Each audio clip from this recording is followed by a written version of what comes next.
In the time before time, when the heavens and the earth were born, there was no shrub, no plant, no life. The earth was barren, for there was no rain, and no man to cultivate the yet. From this parched landscape, a stream rose, nourishing the whole surface of the ground.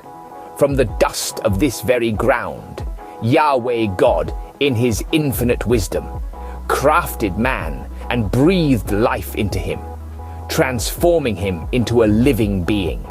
A garden was then planted in Eden towards the east, where God placed the man he had formed.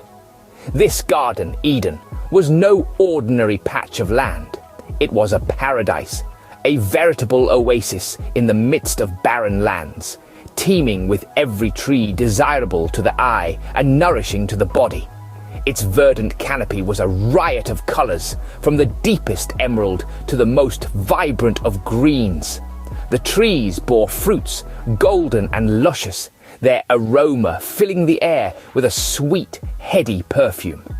Downy moss carpeted the ground, soft underfoot.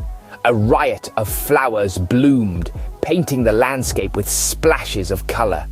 A river, clear and sparkling, flowed out of Eden, watering this garden, and from there it split into 4 rivers.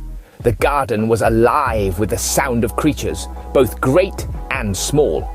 Birds with plumage of every hue flitted from tree to tree, their songs echoing through the air.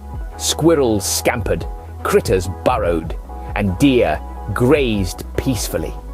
In the clear river water, fish of all sizes swam, their gleaming under the sunlight. The harmony prevailing among the animals was a sight to behold, to the Eden's divine tranquility. The first river was Pishon, encircling the land of Havilah, a land rich in gold, bdellium, and onyx stone. The second was Gihon, which flowed around the land of Cush. The third was Tigris, which ran east of Ashur, and the fourth was the renowned Euphrates. God then entrusted the man with the cultivation and care of this Eden.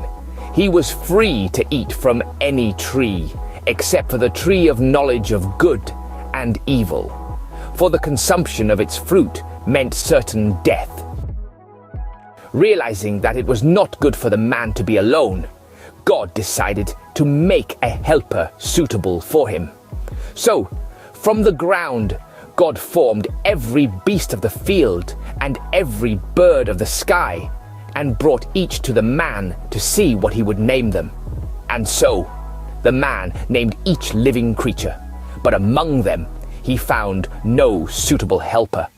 In his deep sleep, God took one of his ribs, and from it he fashioned a woman, whom he then brought to the man.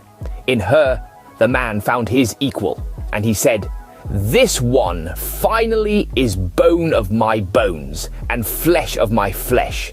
This one shall be called woman, because this one was taken out of man." And so, this is why it is said, "The man is to leave his parents and cleave to his wife, becoming one flesh with her." Both the man and his wife were naked, yet they felt no shame. In summary, the creation story is a tale of beginnings. It speaks of a time when the earth was barren, and life as we know it was yet to take root.